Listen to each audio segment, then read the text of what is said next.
আমার স্বামীর ছোট ভাই আমাদের বাসায় থাকতে এসেছিল এই বলে যে সে কাজ খুঁজছে। কাজ খোঁজা করে করে 3 বছর কেটে গেল, কিন্তু কোনো কাজের খোঁজ নেই। এই 3 বছরে সে আমাদের ঘরেই খেয়েছে, থেকেছে, কাপড় ধুয়েছে, সবই যেন তার অধিকার। কিন্তু সবচেয়ে কষ্টের বিষয়টা ছিল অন্য জায়গায়। আমার বাবার রেখে যাওয়ার টাকায় কেনা গাড়িটা, সেটার চাবিটা ধীরে ধীরে তার হাতেই চলে গেল। সে গাড়ি নিয়ে বের হতো, বন্ধুদের সাথে ঘুরে বেড়াতো, আর মাঝরাতে বাড়িতে ফিরতো।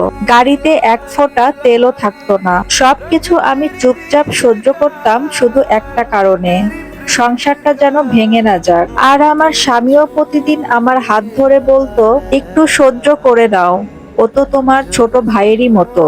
আমি বিশ্বাস করতাম, হয়তো নিজেকে বিশ্বাস করাতে চাইতাম। কিন্তু গত মঙ্গলবার সবকিছু হঠাৎ বদলে গেল। আমার মা খুব অসুস্থ হয়ে পড়লেন, প্রেশারটা একদম নেমে গেছে। তাকে তাড়াতাড়ি হাসপাতালে নিতে হবে। আমি স্বামীকে ফোন করলাম, কিন্তু সে ফোন ধরলো না। তাড়াহুড়ো করে আমি ড্রয়িং রুমে গেলাম, যেখানে তার ছোট ভাই ঘুমাচ্ছিল। নিচে গাড়িটাও পার্ক করা ছিল।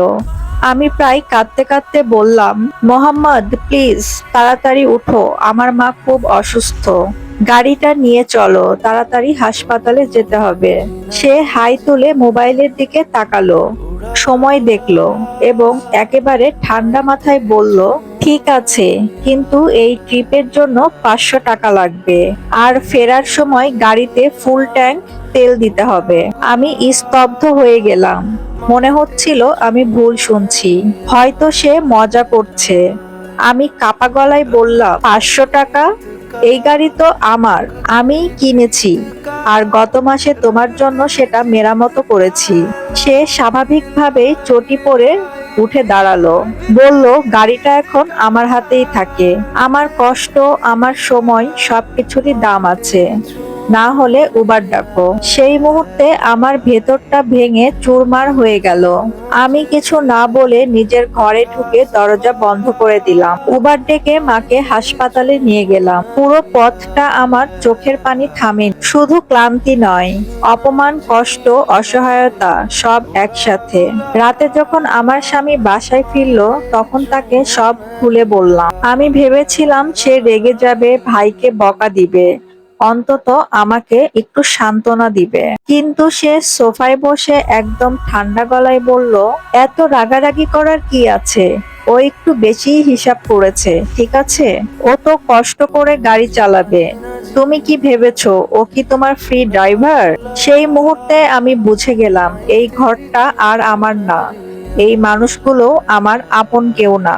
আমি আর একটা কথাও বলিনি, চুপচাপ নিজের কাগজপত্রগুলো গুছিয়ে নিলাম। পরদিন সকালেই প্রথমে গেলাম রেজিস্ট্রি অফিসে, তারপরে গেলাম থানায়। আমি আগে থেকেই তার ভাইকে গাড়ি চালানোর জন্য একটা অনুমতিপত্র করে দিয়েছিলাম, যাতে সে আইনগতভাবে গাড়িটা চালাতে পারে।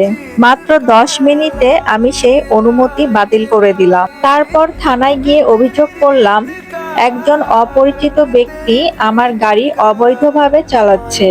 সব কাগজপত্র জমা দিলাম। ফিরে আসার সময় স্বামীর একটা SMS এলো, মোহাম্মদ গাড়ি নিয়ে বের হবে, দ্বিতীয় চাবিটা কোথায়? আমি হালকা করে হাসলাম, কিন্তু সেই হাসির মধ্যে ছিল তীব্র কষ্ট। মনে মনে বললাম, চাবিটা এখন সরকারের কাছে। বাড়ির নিচে এসে দেখি পুলিশের গাড়ি দাঁড়িয়ে আছে। মোহাম্মদ চিৎকার করছে, আর পুলিশ তাকে লাইসেন্স দেখাতে বলছে।